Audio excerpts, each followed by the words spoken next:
The morning air was sharp against my face as I stood in Sarah's driveway at 6 in the morning, my old suitcase heavy in one hand and a piece of paper trembling in the other. The paper that would change everything I thought I knew about my own daughter. My name is Margaret, and at 58, I thought I'd seen enough of life to handle whatever came my way. I'd buried my husband 3 years ago, raised Sarah as a single mother through her teenage years, and helped her rebuild after her first marriage fell apart. I was the woman who showed up, the one who stayed, the one who sacrificed without question because that's what mothers do. But standing there in that driveway, holding what my son-in-law David had the audacity to call a bill, I felt like I was meeting myself for the first time, and I didn't recognize the woman staring back. The paper was handwritten in David's neat script, folded once down the middle like a restaurant receipt. At the top, in capital letters, Rent, Week 1. Below that, itemized like I was some stranger who'd overstayed her welcome. Room rental, $600. Utilities, $100. Food consumption, $100. Total due, $800. $800. For 7 days of waking up every 3 hours to feed my granddaughter Emma while my daughter Sarah caught up on sleep before returning to work. $800 for cooking meals that David barely acknowledged, for doing laundry that included his dirty socks, for cleaning a house where I walked on eggshells, trying not to disturb his precious routine. $800 for the privilege of loving my family. I thought I was coming to help. When Sarah called me 3 weeks earlier, her voice shaky with exhaustion and hormones, begging me to stay with her and the baby, I didn't hesitate. "Mom, I don't know how I'll manage with Emma and getting back to work. Could you maybe stay with us for a few weeks? Just until I figure things out?" "Of course, sweetheart," I'd said, already mentally rearranging my quiet retirement life. That's what mothers are for. I'd sold some of Robert's old tools and his fishing equipment to buy Emma the most beautiful baby clothes, a rocking chair for Sarah's nursery, and enough groceries to stock their kitchen for a month. I packed my bags with excitement, imagining cozy evenings holding my granddaughter, sharing stories with Sarah about her own baby days, maybe even teaching David a thing or two about being a father. Instead, I got a bill. The tears came without warning, hot and bitter against the cold morning air. Not tears of sadness. I'd cried those the night before when Sarah handed me this piece of paper with eyes that couldn't meet mine. These were tears of rage, of betrayal so deep it felt like a physical wound in my chest. Behind me, I could hear David's voice through the kitchen window, already complaining to Sarah about something else. Probably about me standing in his driveway too long, making the neighbors wonder what was wrong. Everything was about appearances with David. Everything was about control. But as I stood there, clutching that bill like evidence of a crime, something else began to stir inside me. Something I hadn't felt since Robert died, since I'd become the quiet, accommodating mother who never wanted to be a burden. It was anger, yes, but it was more than that. It was recognition. I looked at the house where my daughter lived, where my granddaughter was probably sleeping peacefully in the crib I'd helped assemble, and I made a promise to myself and to them both. This wasn't the ending of our story. This was just the beginning of something David hadn't planned for. This was the beginning of me remembering exactly who Margaret Thompson was before she became afraid of taking up too much space in her own daughter's life. Before we start, let us know in the comments where you're watching from. Don't forget to like, share, and subscribe for more powerful stories. Before that morning in the driveway, my life had settled into the kind of peaceful routine that comes after decades of putting everyone else first. At 58, I thought I'd earned it. My days began at 6:30 with coffee in Robert's favorite mug, the one with the chip on the handle that I could never bring myself to throw away. I'd sit by the kitchen window watching the sunrise paint my garden in shades of gold, planning which flowers needed tending, which vegetables were ready for harvest. The house was quiet, but not lonely. It was mine. After Robert's heart attack 3 years ago, I'd discovered parts of myself I'd forgotten existed. I volunteered at the Riverside Public Library every Tuesday and Thursday, helping elderly patrons navigate the computer system and reading to children during story hour. Mrs. Chen, the head librarian, always said I had a gift for making people feel heard. "You listen with your whole heart, Margaret," she'd tell me. "That's rare these days." Weekends belonged to Sarah. Every Sunday, she'd drive over with whatever crisis needed solving: a leaky faucet, a job interview outfit that needed alterations, or simply the need to sit at my kitchen table and remember what unconditional love felt like. These visits were the highlight of my week. Sarah had been my miracle baby, born when I was 26 after 3 miscarriages that had nearly broken Robert and me apart. From the moment she drew breath, she was fierce, walking at 10 months, reading at 4, graduating valedictorian despite the chaos of my divorce from her father when she was 15. I'd raised her to be independent, to never need anyone the way I'd needed her father. Maybe I'd done too good a job. Her first marriage to Michael had been a disaster. He was charming but unreliable, the kind of man who promised the moon but couldn't remember to pay the electric bill. When she finally left him after 2 years, she moved back in with Robert and me for 6 months. Those were some of the sweetest months of my adult life, having my daughter home again, watching her rediscover her strength. "I don't know how you did it, Mom," she'd said one evening as we folded laundry together. "Raising me alone after Dad left. You made it look so easy." "It wasn't easy, sweetheart," I'd told her, "but you were worth every sleepless night, every worry, every sacrifice. That's what love is, showing up even when it's hard." When Sarah met David 18 months later, I wanted to be happy for her. He was stable, educated, had a good job in finance. He said all the right things about wanting a family, about respecting Sarah's independence. But something about the way he looked at me during family dinners made me uncomfortable, like he was cataloging my flaws, measuring my worth. "He's just protective of our relationship," Sarah explained when I gently mentioned my concerns. "He wants us to build something that's just ours, you know? Michael always ran to his mother with our problems. David's different." I bit my tongue because Sarah seemed happy. She was glowing in a way I hadn't seen since she was a child. When they married in a small courthouse ceremony, "We want to keep it simple, Mom." I smiled and threw rice and told myself that my unease was just maternal overprotectiveness.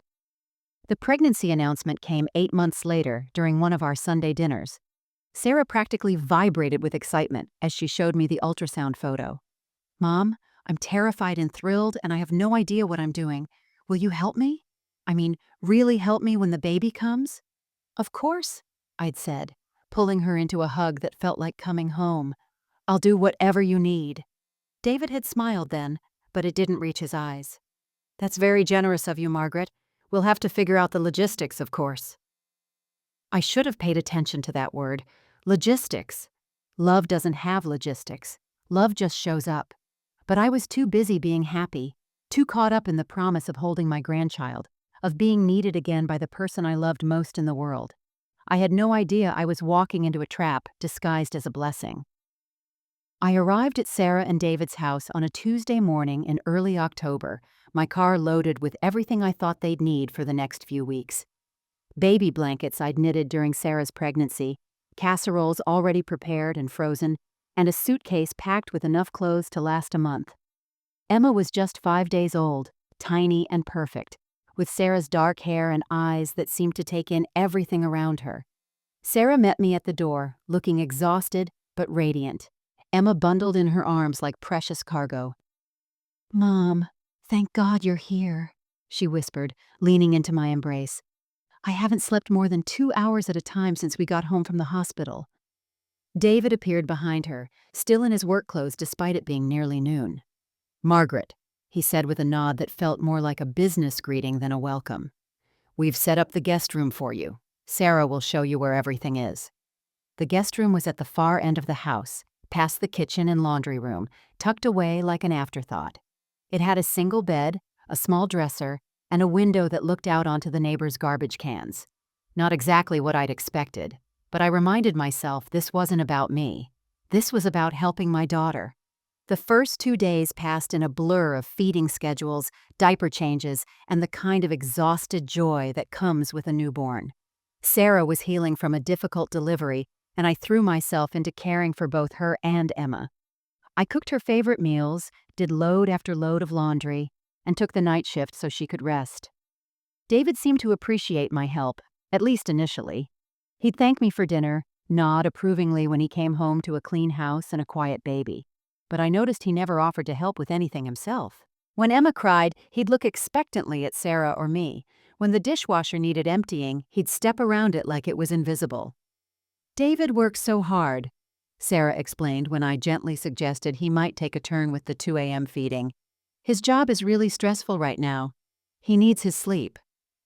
I bit back my response about how I'd managed to work full-time as a teacher while raising her as a single mother, often on 3 hours of sleep. Different generation, I told myself. Different expectations. The first real red flag came on my third night there. Emma had been fussy all evening, nothing seemed to comfort her, and by 3 a.m., she was in full-scale crying mode, despite being fed, changed, and burped. I was walking her around the living room, humming softly and trying everything I could think of, when I heard David's voice from the master bedroom. "Sarah, can't you do something about that noise? I have an important meeting tomorrow." Sarah's response was barely audible. "Mom's handling it. Just try to go back to sleep." "Your mother acts like she owns this place." David's voice carried clearly through the thin walls. "She's rearranging everything, moving my stuff around. And now she's got the baby on some schedule that doesn't work for our routine." My blood ran cold. I hadn't rearranged anything except the kitchen to make cooking easier. I hadn't moved his belongings. I'd been careful not to even touch his things. And the only schedule I'd suggested was feeding Emma every 3 hours, instead of waiting for her to scream with hunger. "She's just trying to help, David." Sarah's voice was pleading, tired. "She raised me. She knows what she's doing." "I'm sure she thinks she does," David replied, his tone sharp with irritation. "But this is our house, our baby, our life. I don't need her taking over everything like she did when you lived with her after your divorce." I stood frozen in the hallway, Emma finally quiet in my arms. My heart pounding so hard, I was afraid they'd hear it. The casual cruelty in his voice, the way he dismissed not just my help, but my very presence, cut deeper than I wanted to admit. But it was Sarah's silence that hurt most. The daughter I'd raised to stand up for herself, to never let anyone diminish her worth, said nothing in my defense. I crept back to my room, laid Emma gently in the portable crib I'd set up, and sat on the edge of that narrow bed, staring out at the garbage cans. A small knot of unease settled in my stomach, the kind of feeling I'd learned not to ignore over 58 years of living. Something was wrong here. I just didn't know how wrong yet. The erosion began like water wearing away stone, so gradually that I almost convinced myself I was imagining it. But by the end of my first week at Sarah and David's house, the small slights had accumulated into something I couldn't ignore. It started with coffee. Every morning, David would brew exactly 2 cups, one for himself, one for Sarah. He'd pour them into matching mugs, add cream to Sarah's the way she liked it, and carry them both to the master bedroom. I'd wake to the smell of fresh coffee, only to find an empty pot and grounds scattered across the counter like evidence of his thoughtlessness. "Oh, I didn't realize you were up," he'd say when I appeared in the kitchen, as if I hadn't been awake since 5 a.m. tending to Emma while they slept. "There might be enough for another cup, if you don't mind it strong." I'd smile and make my own coffee, cleaning up his mess without comment, telling myself it was a small thing. Insignificant, but small things have a way of growing when they're repeated daily. The television was next. I'd settle into the living room after putting Emma down for her afternoon nap, grateful for 30 minutes to rest my aching back and maybe catch up on the news. David would appear within minutes, remote in hand, switching to whatever sports channel or financial program he preferred, without a word of acknowledgement. Not, "Do you mind if I change this?" or "Were you watching something?" Just click, and my quiet moment was his. When I'd get up to leave, he'd mutter, "You don't have to go. I just wanted to check the game scores." But I always went. It felt easier than sitting there feeling invisible. The invisibility was perhaps the worst part. David had perfected the art of looking through me as if I were part of the furniture. He'd discuss dinner plans with Sarah while I stood at the stove cooking their meal. He'd talk about weekend plans that clearly didn't include me while I folded his laundry. He'd complain about being tired while I rocked Emma after another sleepless night. "Margaret's been such a help," Sarah would say sometimes, and David would nod absently, already moving on to more important topics: his work, his needs, his schedule. I found myself shrinking to accommodate his presence, speaking more softly so I wouldn't interrupt his phone calls. Eating my meals standing in the kitchen so he and Sarah could have the dining table to themselves. Staying in my room during his evening routine of video games and beer, even though the television was loud enough to hear through the walls. The breaking point came during Emma's first real crying jag. She'd been inconsolable for hours, red-faced and wailing despite being fed, changed, and held. I was exhausted. Sarah was crying herself, and David was pacing the kitchen like a caged animal. "This is ridiculous," he finally exploded, slamming his beer bottle down on the counter. "Sarah, can't you make her stop? People are going to think we don't know how to take care of our own kid." "I'm trying," Sarah sobbed, bouncing Emma desperately. "Nothing's working." I stepped forward, my arms outstretched. "Let me try, sweetheart. Sometimes babies just need—" "No!" David cut me off, his voice sharp. "We need to figure this out ourselves. We can't rely on you to fix everything every time something goes wrong." Sarah looked between us, Emma still screaming in her arms, confusion and hurt written across her face. But she didn't hand Emma to me. She didn't tell David he was being unreasonable. She just stood there, torn between her husband and her mother, while our granddaughter cried. I backed away, my hands falling to my sides, the rejection hitting me like a physical blow. "I'll be in my room if you need me," I whispered. Later that night, I heard Sarah's soft knock on my door. "Mom?" Emma finally fell asleep. "David didn't mean to snap at you. He's just stressed about work." But David had meant it. I could see it in his eyes, the calculation, the deliberate exclusion. He wasn't just stressed. He was establishing boundaries, drawing lines that put me firmly on the outside of his family unit.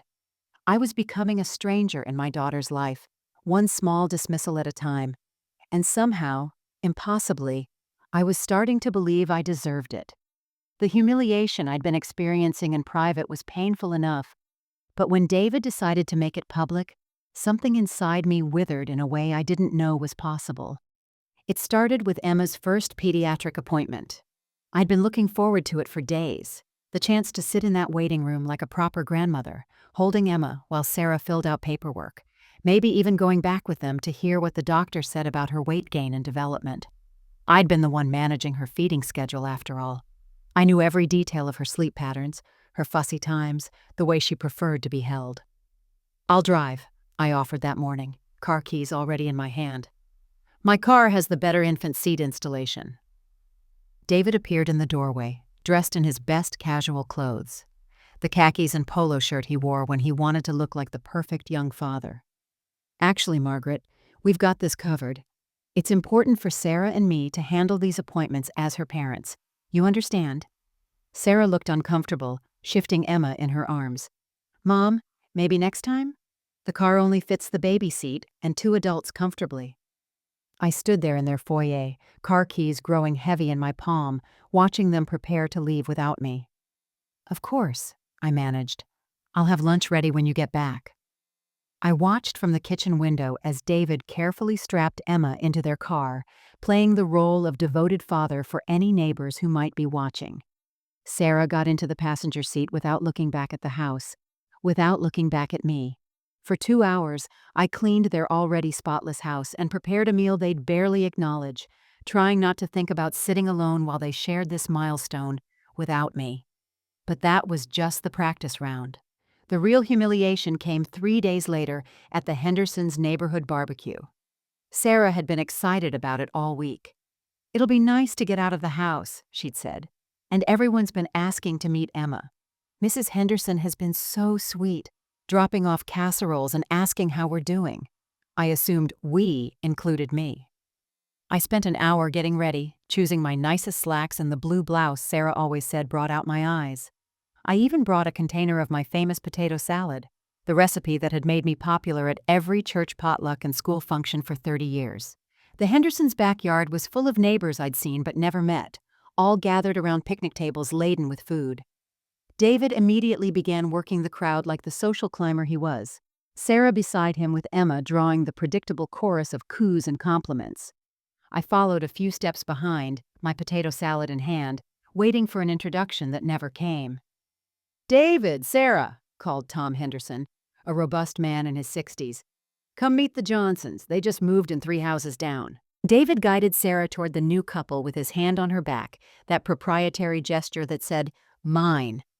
"Tom, great party. Sarah, this is Tom Henderson. He's the unofficial mayor of Maple Street. Tom, my wife Sarah, and our daughter Emma." I stood there, literally 2 feet away, holding my contribution to their gathering, and I might as well have been invisible. "And who's this lovely lady?" Mrs. Johnson asked, smiling at me warmly. David glanced at me as if noticing me for the first time. "Oh, that's Sarah's mom. She's staying with us temporarily while she figures things out." The words hit me like ice water. Sarah's mom. Not Emma's grandmother, not Margaret, not even their guest. Just Sarah's mom, who was temporarily displaced and needed somewhere to stay while she figured out her pathetic life. "How nice that you can help with the baby," Mrs. Johnson continued kindly, unaware of the knife twisting in my chest. "Yes, well," David shrugged, already turning away. "We're pretty hands-on parents ourselves. We believe in doing things our way." Sarah said nothing. She stood there holding Emma, accepting compliments on her beautiful daughter, while her husband erased me from the narrative of their family. When Mrs. Johnson asked me directly about Emma's sleep schedule, something I knew better than anyone, Sarah jumped in with vague answers, cutting me off mid-sentence. I excused myself to use the bathroom and found myself staring at my reflection in the Hendersons' powder room mirror. The woman looking back at me was a stranger. Small, diminished, apologetic for taking up space. When had I become someone who allowed herself to be treated like an inconvenience in her own granddaughter's life? I returned to the party and spent the next hour standing on the periphery of conversations, smiling politely while David continued his performance as the perfect father and husband. When it was time to leave, he thanked the Hendersons for including us, a plural that somehow excluded me despite my presence. Walking home in the evening air, 3 steps behind David and Sarah as they discussed what a nice time they'd had, I realized something had fundamentally shifted. I wasn't just being dismissed anymore. I was being erased.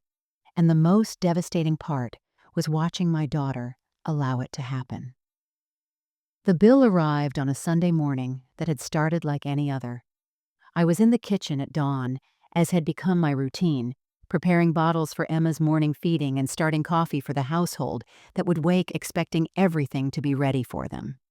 The October sun was filtering through the curtains, casting long shadows across the countertop where I'd laid out everything David and Sarah would need for their day.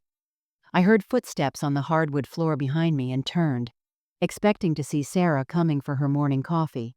Instead, it was David, fully dressed despite the early hour, holding a folded piece of paper between his fingers, like a document of great importance. "Margaret," he said, his voice carrying that particular tone he used when he wanted to sound reasonable while delivering something unreasonable. "We need to talk." I set down the bottle I'd been preparing and turned to face him, wiping my hands on the dish towel I'd been carrying like a security blanket for the past 2 weeks. Something in his expression made my stomach clench with the same dread I'd felt as a child when my father wore that look, the one that meant trouble was coming, whether I'd done anything to deserve it or not.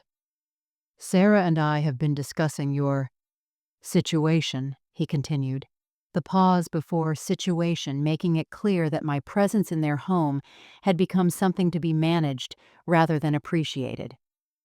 "We appreciate everything you've done to help with Emma, but we're concerned about the long-term implications of this arrangement." I opened my mouth to ask what he meant, but he held up the paper, cutting me off before I could speak. "If you're going to continue staying here, we need to treat this like the business arrangement it's become. You're using utilities, eating our food, taking up space that we could otherwise rent out for income. It's not fair to ask us to subsidize your living situation indefinitely. The words felt like physical blows. Subsidize. Business arrangement. As if the 18-hour days I'd been working, the nights I'd spent walking the floors with Emma while they slept, the meals I'd cooked, and the house I'd cleaned were somehow taking advantage of their generosity rather than providing it. He unfolded the paper and held it out to me. We've calculated what it would cost to have you continue staying here. This covers room, board, and utilities for your first week. Going forward, we'd need this amount weekly. My hands shook as I took the paper. The handwriting was David's. Neat, precise, clinical. At the top, in capital letters, rent, week 1. Below that, itemized like I was a tenant rather than family. Room rental, $600. Utilities, $100. Food consumption, $100. $800. For 7 days of loving my granddaughter, caring for my daughter, and trying to help a family I thought needed me. I don't understand, I whispered, though I understood perfectly. This wasn't about money. This was about power. About making it clear that my place in this house, in their lives, was conditional and temporary and subject to his approval. It's really quite reasonable, David continued, as if he were explaining a mortgage payment to a client. Comparable rooms in this area rent for much more, and this includes meals and utilities. Plus, you're getting the benefit of spending time with Emma, which I know is important to you. The benefit. As if holding my granddaughter was a luxury I should pay for, rather than a gift I was giving by being available at all hours to care for her. Behind David, I saw Sarah appear in the kitchen doorway. She was still in her pajamas, her hair messy from sleep, but her eyes were wide and alert. She'd been listening. "Sarah," I said, my voice barely above a whisper. Do you agree with this?" My daughter, the woman I'd raised to be strong, to stand up for what was right, to never let anyone diminish her worth or the worth of those she loved, looked at me with eyes full of something I couldn't quite identify. Guilt, maybe. Fear. Resignation.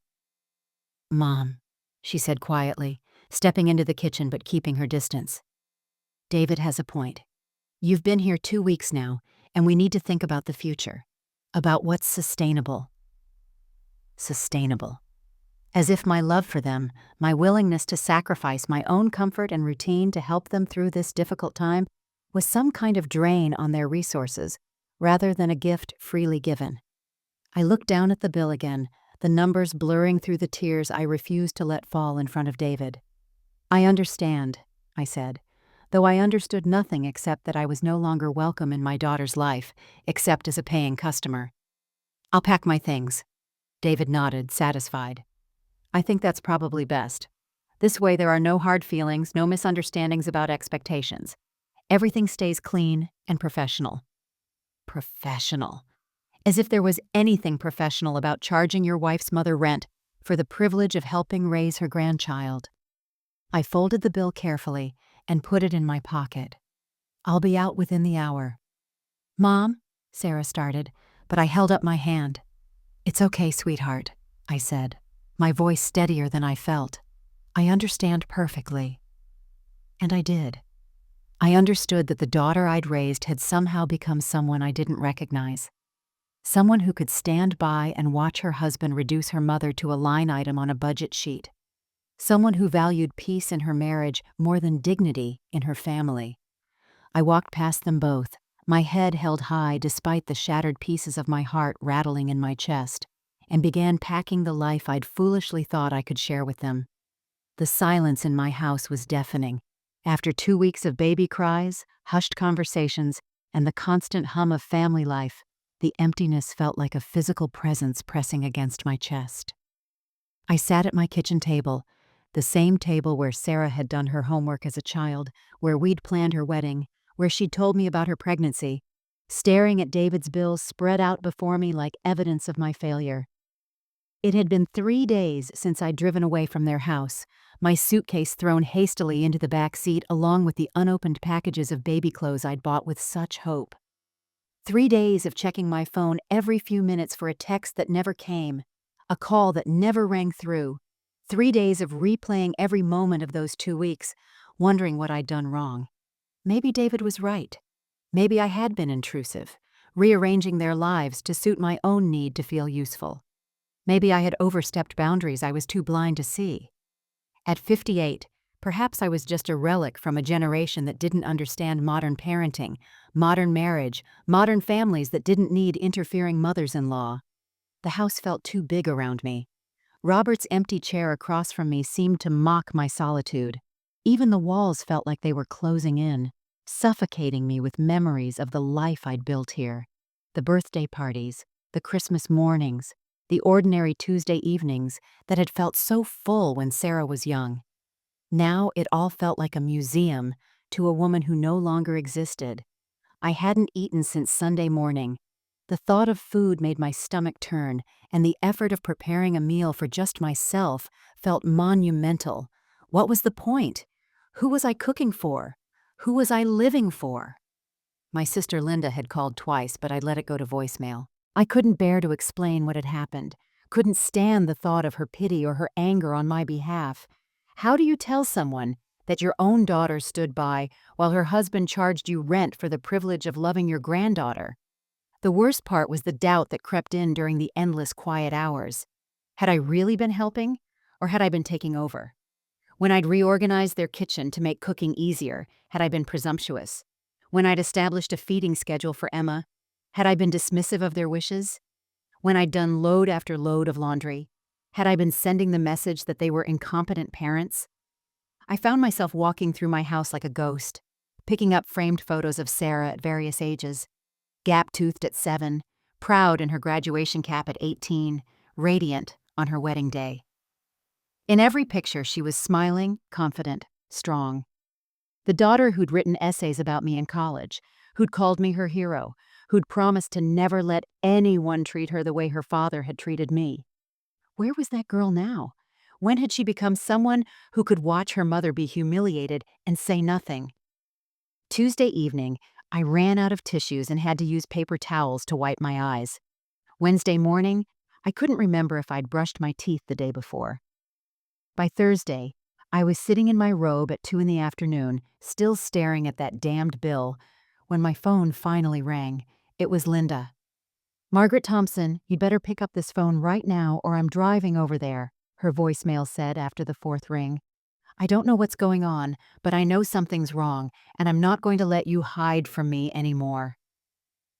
I looked at the phone in my hand, then at my reflection in the black screen. My hair was unwashed, my eyes were swollen from crying, and I was wearing the same pajamas I'd put on Sunday night.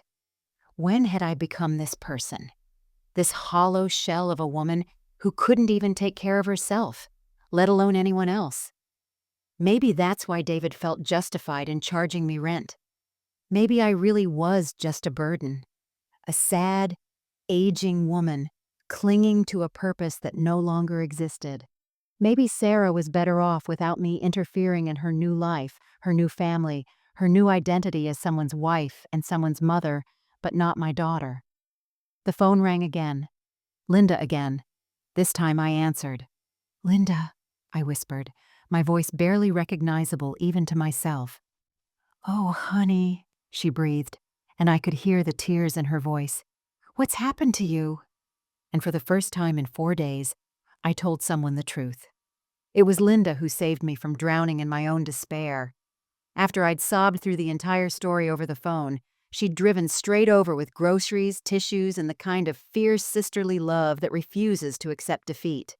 "You're going to shower, eat something that isn't made of sugar and caffeine, and then we're going to figure this out," she'd announced, bustling through my house like a woman on a mission. "But first, we're going to get you back to being Margaret Thompson instead of this ghost you've become." She was right. I'd lost myself somewhere in those 2 weeks of trying to be invisible, of shrinking to fit into spaces that weren't meant for me. By Friday afternoon, after Linda's intervention and a long, honest conversation about what had really happened, I felt strong enough to face the practical realities of my situation. My finances were tighter than I'd admitted to myself. Between the money I'd spent on baby supplies and the fact that I'd been considering renting out a room even before this disaster. I needed to get organized. I pulled out my desk drawer full of important papers, tax documents, insurance policies, bank statements, and spread them across my dining room table. That's when I found the folder. It was wedged between my homeowner's insurance policy and Robert's life insurance papers, a manila folder labeled Sarah in my own handwriting.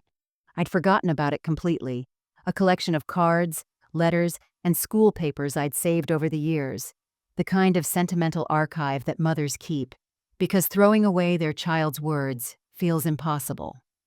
With Linda making tea in the kitchen, I opened the folder and was immediately transported back through time. There were Mother's Day cards made from construction paper and glue, decorated with Sarah's careful 7-year-old handwriting, to the best mommy in the world. Birthday cards from her teenage years, when she'd grown too sophisticated for homemade gifts, but still took the time to write long, heartfelt messages inside store-bought cards. But it was the essay that stopped my heart. It was typed on Sarah's old computer, the one she'd used in college, and I remembered now that she'd brought it home during her sophomore year, proud and excited to share it with me. The assignment had been to write about someone who'd influenced their life, and Sarah had chosen me. The title read, "The Woman Who Taught Me Strength" by Sarah Elizabeth Thompson. I'd read it before, of course, when she'd first shown it to me 18 years ago. But reading it now, in my current broken state, was like hearing from a daughter I'd lost somewhere along the way. My mother showed me that love means showing up, especially when it's inconvenient, the essay began. When my father left us when I was 15, I watched her cry exactly once, in the bathroom with the door closed, late at night when she thought I was asleep. The next morning, she was at the kitchen table with coffee and my favorite breakfast, asking about my history test and reminding me that she'd be at my soccer game that afternoon, just like always. She showed me that strength isn't about never falling down. It's about getting up every time you do. My hands trembled as I continued reading. Sarah had written about the nights I'd worked late grading papers to pay for her college applications, about the way I'd sacrificed my own social life to drive her to every activity and event, about the time I'd sold my grandmother's jewelry to pay for her senior class trip because I couldn't bear to see her miss out. She taught me that being a woman means being fierce in your love, but gentle in your strength, Sarah had written. She showed me how to stand up for myself without tearing others down, how to be independent without being selfish, how to love someone completely while still maintaining your own identity.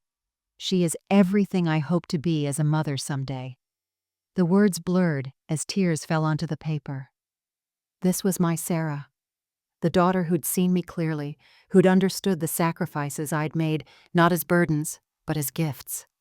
The daughter who'd promised to carry my lessons forward into her own life. But the line that broke me completely came near the end.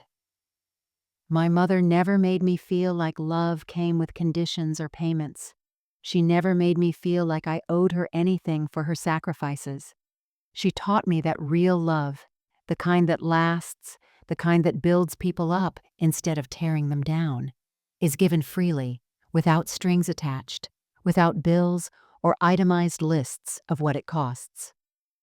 I set the essay down and looked around my quiet house, the house where I'd raised that brilliant, grateful, loving daughter.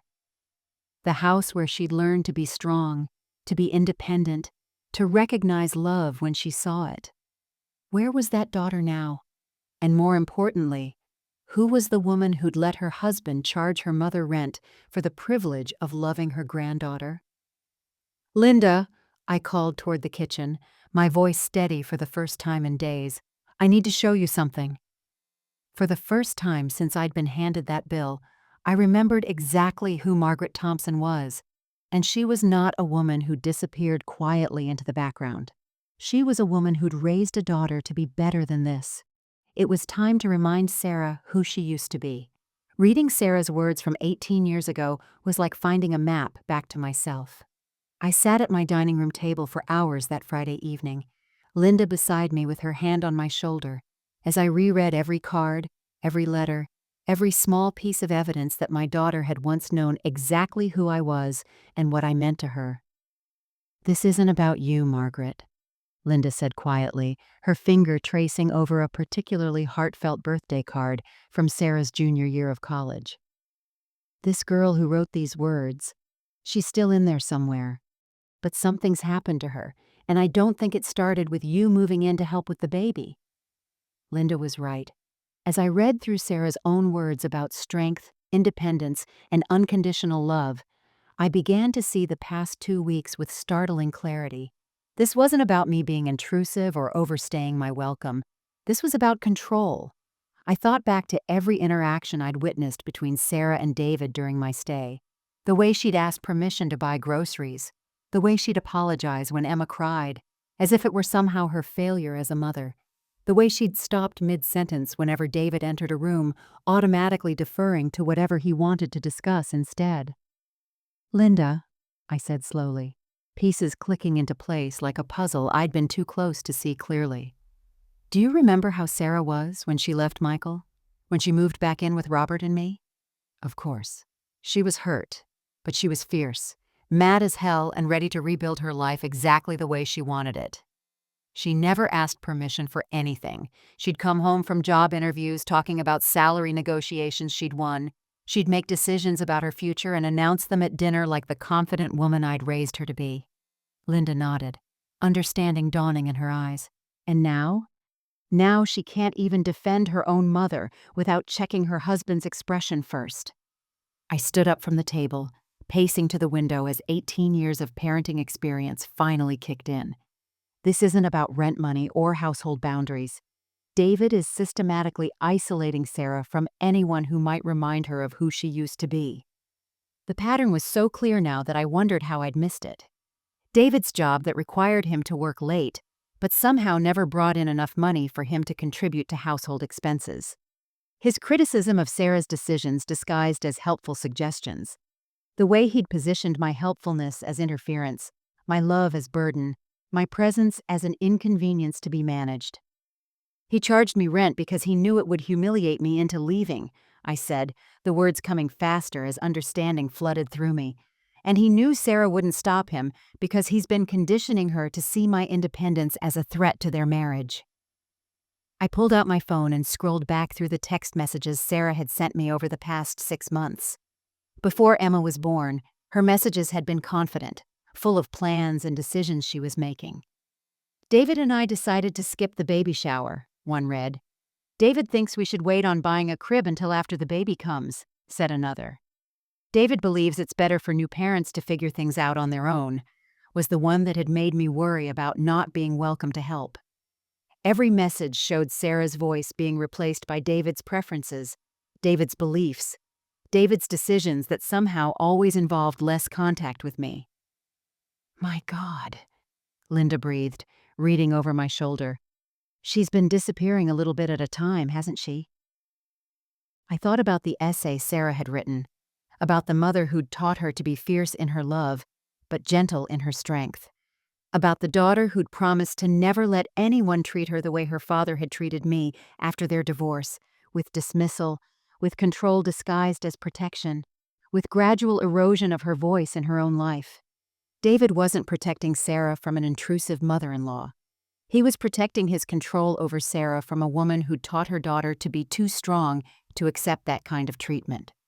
The Sarah who wrote that essay would never have handed me that bill, I said, folding the papers carefully and putting them back in their folder.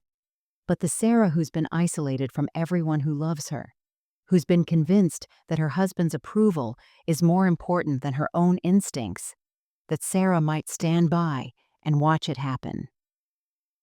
For the first time in a week, I felt something other than confusion and hurt. I felt purpose, the same fierce protectiveness that had driven me to work double shifts when Sarah was young, to fight school administrators when she was being bullied, to stand up to her father when he'd tried to manipulate her during the divorce. My daughter was in trouble. Not the kind of trouble that makes headlines or leaves visible bruises, but the insidious kind that steals your voice so gradually you don't realize it's gone until someone else is speaking for you entirely. The woman who'd raised Sarah to be strong had work to do. But this time, I wasn't going to rescue my daughter. I was going to remind her how to rescue herself. "Linda," I said, turning from the window with the first real smile I'd managed in days. "I need to learn everything I can about emotional abuse and financial control. And then I need to figure out how to help Sarah remember who she used to be." The awakening wasn't just mine. It was going to be Sarah's too. The old Margaret would have called Sarah immediately, would have confronted the situation head-on with all the maternal fury she could muster. But that approach had already failed spectacularly, and I'd learned something valuable from David's calculated cruelty. Sometimes the most powerful moves are the ones no one sees coming. I began my education the very next morning. Linda had stayed the night, and over coffee she helped me create what she jokingly called my battle plan. First on the list, understanding exactly what I was dealing with. At the Riverside Public Library, Mrs. Chen greeted me with her usual warmth. "Margaret, we've missed you. How's the new grandbaby?" "She's beautiful," I said, managing a genuine smile. "But I'm here to do some research today. Do you have resources on family dynamics and emotional manipulation?" Mrs. Chen's expression grew thoughtful. "We have an excellent psychology section, and I can help you access some academic databases. Are you working on something specific?" "Learning to recognize patterns I should have seen sooner," I replied. For 3 hours, I immersed myself in articles about coercive control, financial abuse, and isolation tactics. The clinical language made David's behavior crystal clear, creating economic dependence by limiting Sarah's social connections, while positioning himself as the reasonable one, the one making practical decisions about their household. The rent bill wasn't about money. It was about establishing that even family relationships in his house operated according to his rules, his approval, his terms. I made careful notes, but more importantly, I started documenting everything I could remember from my 2 weeks in their home. David's comments about Sarah's spending, the way he'd dismiss her concerns about Emma's feeding schedule, how he'd answer questions directed at Sarah as if she weren't capable of speaking for herself. On Monday, I drove to the Riverside Women's Resource Center, where I'd donated clothes after Robert died. The director, Jennifer Martinez, remembered me and welcomed me warmly when I explained I was interested in volunteering. "We need people for our support groups," she said. "Many of our clients are dealing with subtle forms of control that their families don't recognize as abuse. Having volunteers who understand family dynamics can make a real difference." I signed up for training that started the following week. But more importantly, I began to understand that Sarah's situation wasn't unique. Jennifer shared statistics that made my blood run cold. How isolation from family support systems was often the first step in maintaining control. How financial dependence was created gradually. How victims were conditioned to prioritize their partner's comfort over their own instincts. The hardest cases, Jennifer told me during our initial conversation, are the ones where the abuse is emotional and financial rather than physical. The victim has been convinced that the problems are their own sensitivity, their own unreasonable expectations. They've lost touch with their own judgment. At home, I created a folder, not unlike the one that had contained Sarah's essay, but this one was for gathering facts. I researched David's employment history through public records and social media. His LinkedIn profile told an interesting story. 3 job changes in the past 2 years, each one described as a mutual decision to pursue new opportunities. The kind of language people use when they've been fired but want to sound proactive. I also began paying attention to patterns I'd missed before. David's social media posts about their perfect life always featured him prominently, while Sarah appeared as a supporting character. His complaints about household expenses were frequent but vague, creating an atmosphere of financial stress without specific accountability. Most importantly, I started building my own support network. Linda became my accountability partner, checking in daily to make sure I was eating, sleeping, and staying focused on long-term strategy rather than immediate emotional reactions. I reconnected with old friends from my teaching days, women who remembered the strong, capable person I'd been before I started doubting myself. I also began setting boundaries with technology that I should have established years ago. I muted social media notifications that might show me pictures of Emma I couldn't see in person. And I stopped checking my phone constantly for messages from Sarah that weren't coming. Instead, I focused on becoming the kind of person Sarah would need when she was ready to remember who she used to be. I returned to yoga classes I'd abandoned when Robert got sick. I updated my resume and applied for part-time positions that would give me both income and purpose. I even bought new clothes, not the practical, invisible outfits I'd been wearing, but things that made me feel confident and strong. The most important thing I did was learn to wait. Not the passive waiting of a victim, but the active patience of someone preparing for the moment when her skills would be needed. David thought he'd eliminated a threat by sending me away. He had no idea he'd just given me the time and space I needed to become a much more formidable opponent. Every day that passed without contact from Sarah hurt, but every day also made me stronger, smarter, and more prepared for whatever came next. The silent setup wasn't just about gathering information. It was about rebuilding the woman who'd raised Sarah to be fierce, so that when the time came, I'd be ready to remind my daughter exactly what fierce looked like.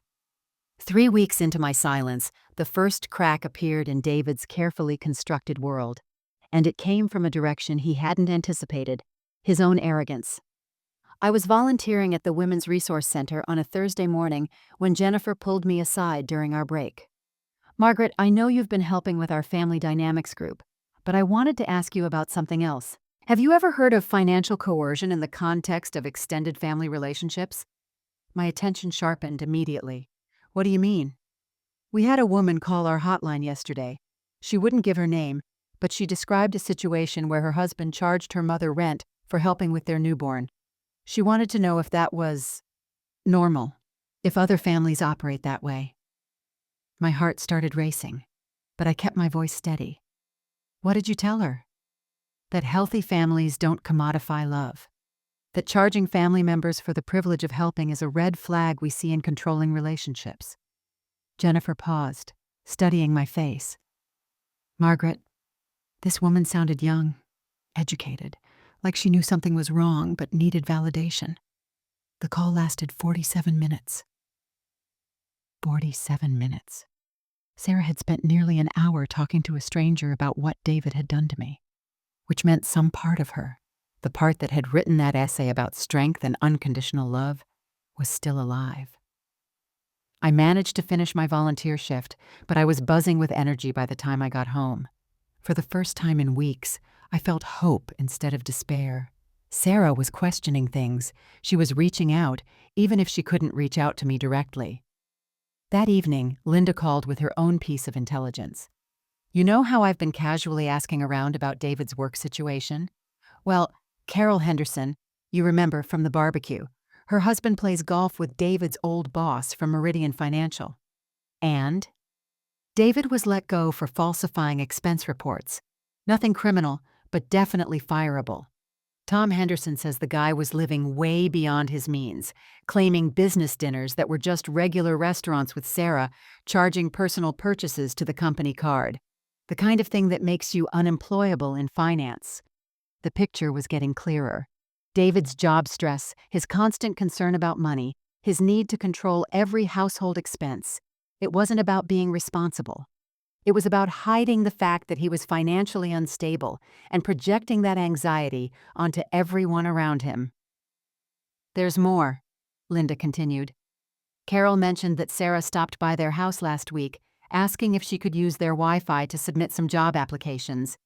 Said their internet was having problems, but Carol got the impression that wasn't the whole story. Job applications.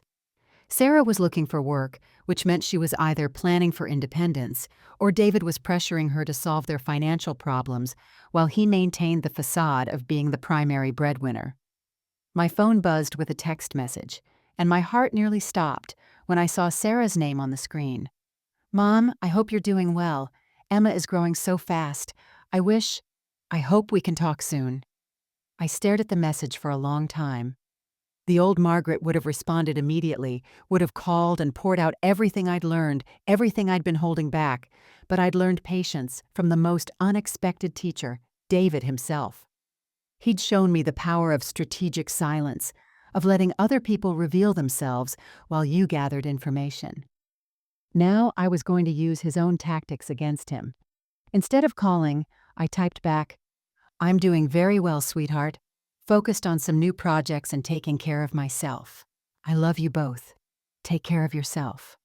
Short, warm, but not desperate. The kind of message that conveyed strength rather than need. Within an hour, Sarah had responded, "I'm glad you're taking care of yourself. That's important."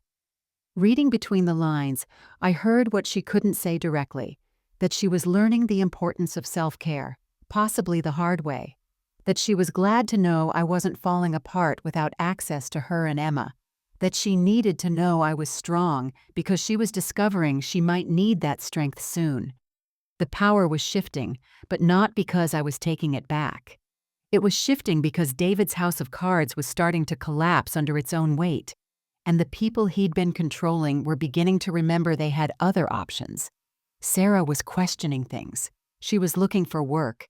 She was reaching out to resources and neighbors, and finally, carefully, to me. The woman I'd raised to be fierce was waking up. And when she fully awakened, David was going to discover that his most dangerous opponent had never been me. It had always been the strong, independent woman he'd been systematically trying to erase. The call came at 11:17 p.m. on a Tuesday night in early November. I was reading in bed, having learned to sleep better since I'd stopped checking my phone obsessively for messages that might never come. When Sarah's name appeared on my screen, my first thought was that something had happened to Emma. "Mom?" Her voice was barely a whisper, shaking with tears and something else, fear. "I'm here, sweetheart. What's wrong?" "Mom, I need—" She took a shuddering breath, and I could hear Emma crying in the background, along with what sounded like muffled shouting. "David lost his job 3 weeks ago, but he won't let me tell anyone. He's been drinking tonight, and he said Emma's crying is driving him crazy, and I don't know what to do." 3 weeks. He'd been unemployed for 3 weeks while continuing to act like the primary breadwinner, while maintaining his criticism of household expenses, while justifying charging me rent because they needed the income. "Where is he now?" I asked, already reaching for my clothes. "He went out. Said he needed air, needed to think. But Mom, before he left, he started yelling about how this is all my fault for not making enough money, for not being supportive enough, for letting my family interfere with our marriage." Her voice cracked. "He said if I can't handle being a wife and mother without running to you every time something gets hard, maybe I'm not cut out for either." I was dressed and grabbing my car keys before she finished speaking. "Sarah, I'm coming to get you and Emma right now." "But Mom, what if he comes back? What if he's just stressed about the job situation? Maybe I'm overreacting." "Sarah Elizabeth Thompson." I used the voice that had stopped her in her tracks when she was 16 and trying to justify breaking curfew. "Listen to me very carefully. A man who loses his job and hides it from his wife while charging her mother rent for helping with their baby is not a man who's temporarily stressed. He's a man who's been lying to everyone, including himself." There was silence on the other end, broken only by Emma's continued fussing. "You called the Women's Resource Center hotline last month," I continued, my voice gentle but firm. "You spent 47 minutes talking to a counselor about whether it was normal for families to charge each other for love. What did she tell you?" "How did you—" Sarah's voice was small, caught. "Because I volunteer there. Because after David handed me that bill, I educated myself about what was really happening in your house. And what's happening, sweetheart, is that you're being controlled by someone who's convinced you that his problems are your fault and that your family's love comes with conditions." I could hear her crying harder now, but it sounded different, like relief mixed with grief, like someone finally admitting to herself what she'd been trying not to see. "I've been looking for jobs," she whispered.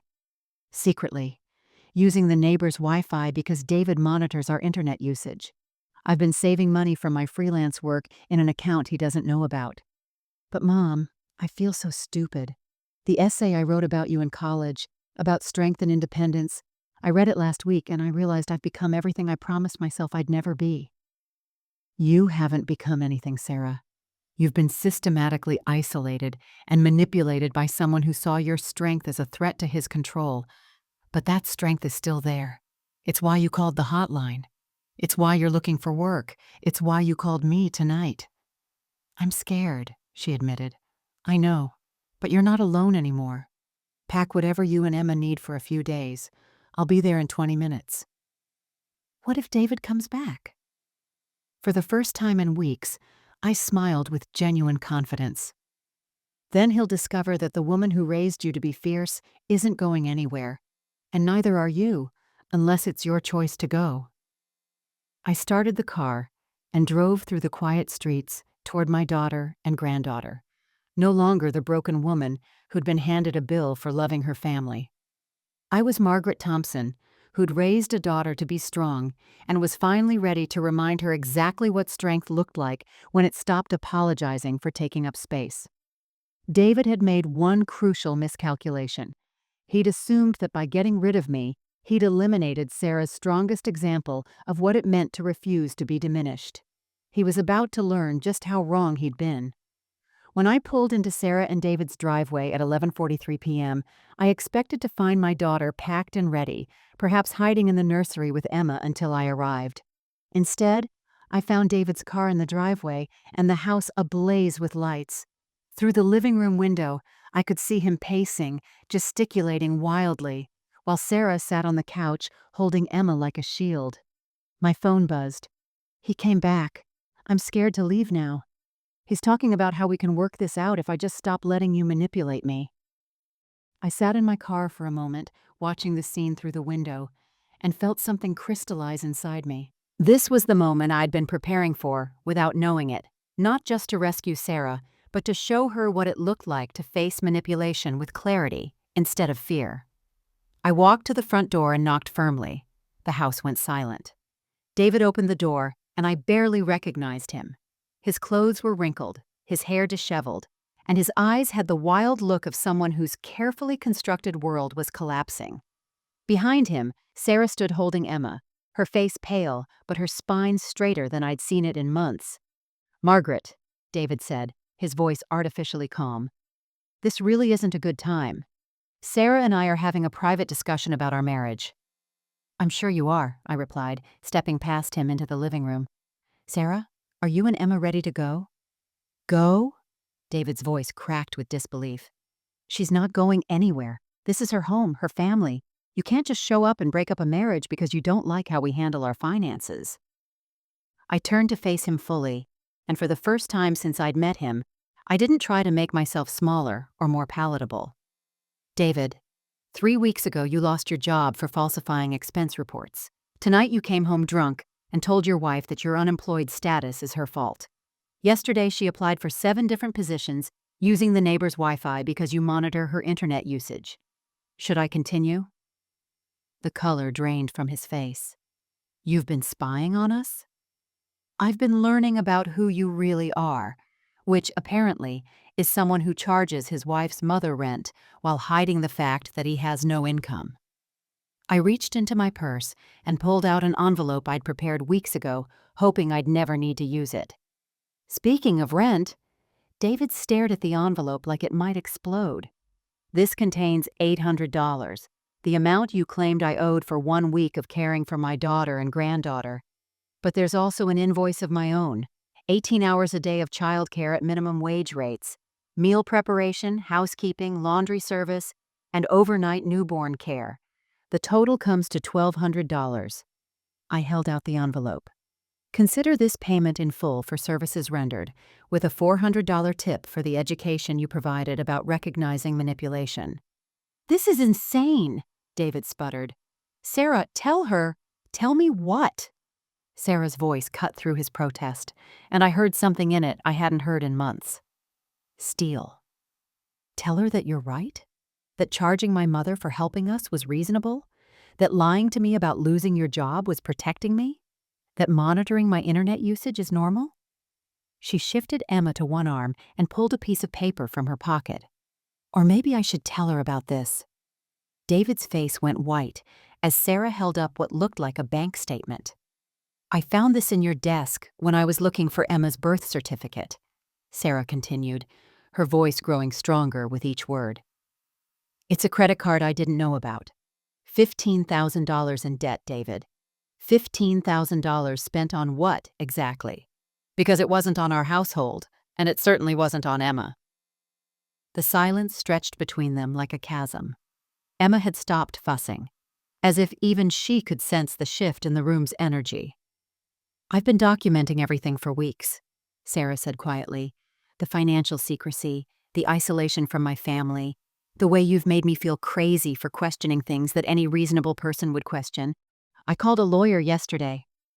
David's carefully constructed facade finally crumbled completely. Sarah, please. I can explain everything. The job thing was temporary. The credit card was for emergencies. I was trying to protect you from worrying. By charging my mother rent? Sarah's voice was calm, almost gentle, but utterly implacable. By making me believe that her love was a burden we couldn't afford, while you were secretly spending money we didn't have on things you won't even name? She walked to where I stood and handed me Emma, our granddaughter settling immediately into my arms like she belonged there. I'm ready to go, Mom, Sarah said. I've been ready for weeks. I just needed to remember that I deserved better than this. David started to protest, to plead, to make promises about change and counseling and second chances. But neither Sarah nor I were listening anymore. We were already walking toward the door, toward my car, toward a future where love didn't come with bills and strength didn't require anyone's permission. The twist wasn't that David was worse than I'd thought. It was that Sarah had been planning her escape long before she'd called me that night. She hadn't needed me to rescue her. She'd needed me to remind her that she was strong enough to rescue herself. 2 months later, I was in my garden on a crisp January morning, Emma strapped to my chest in a carrier while I pruned the winter roses.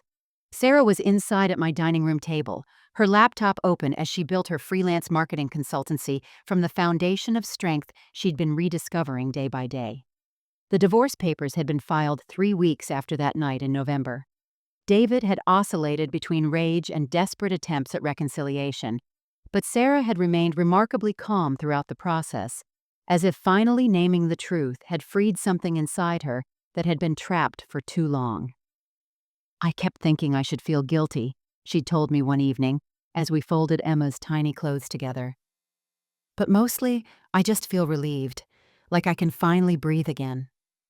I was explaining to Emma why deadheading roses would help them bloom better in spring when I heard a car door slam in my driveway.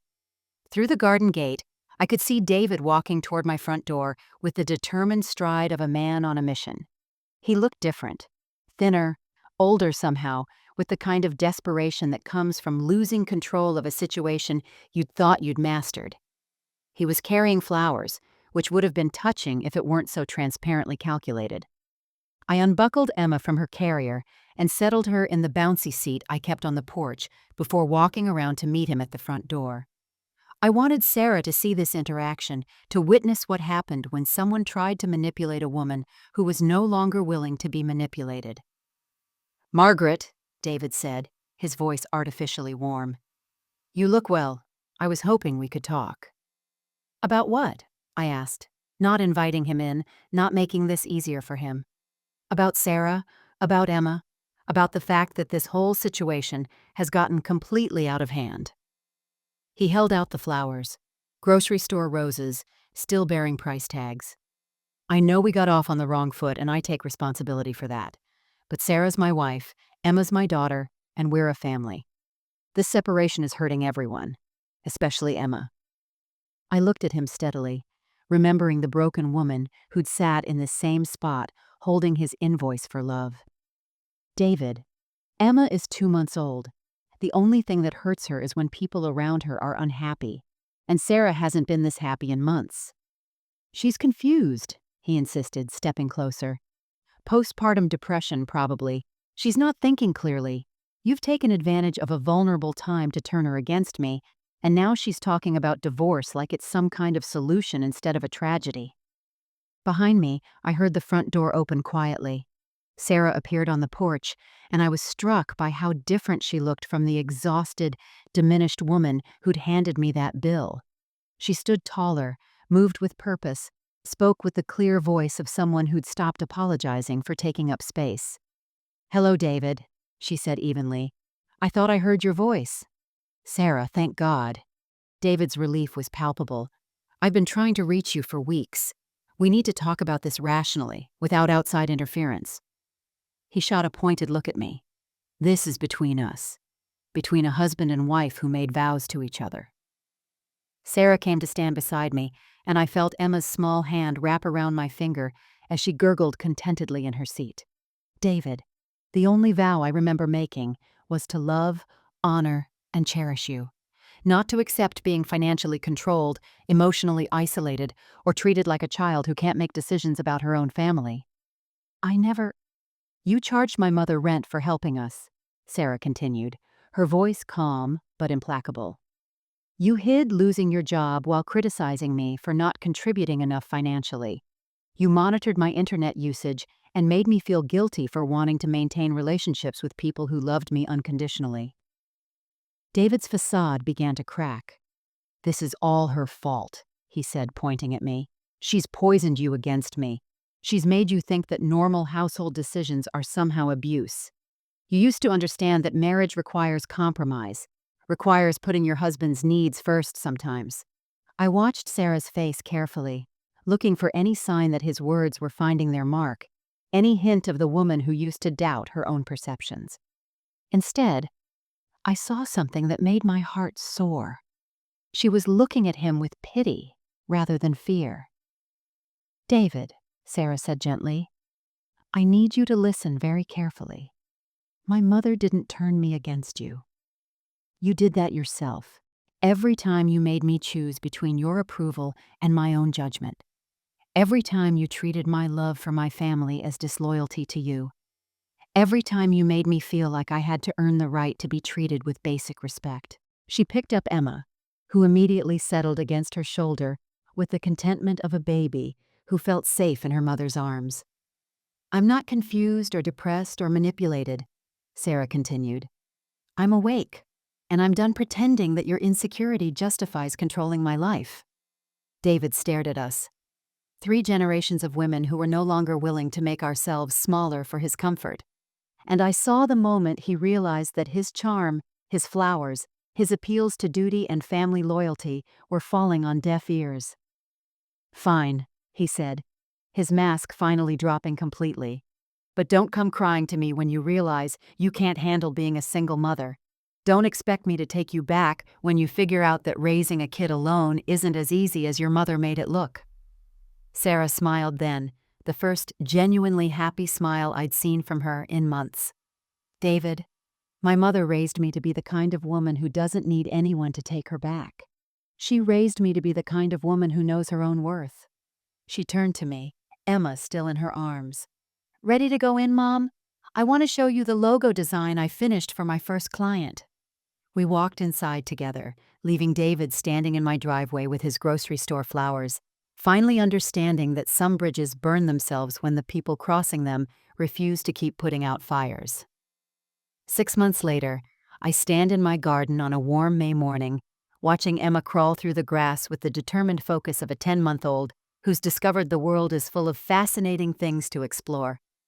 Her chubby hands grasp at dandelions and clover, and she babbles to herself in the language only babies understand, completely unaware that she's living in the middle of a story about women who remembered how to be strong. Sarah is at my dining room table, the same table where she once did homework as a child, but now she's building something entirely her own. Her freelance marketing consultancy has grown beyond anything she'd imagined when she was hiding her job applications and using neighbors' Wi-Fi. 3 steady clients have become 8, and last week she signed a contract that will let her hire her first employee. "Mom," she calls from inside, "can you come look at this email? I think I might need to start looking for office space." Office space. 6 months ago, she was afraid to spend money on groceries without permission. Now she's planning to expand a business she built from nothing but determination and the skills she'd forgotten she possessed. I lift Emma from the grass, brushing dirt from her tiny palms, and carry her inside.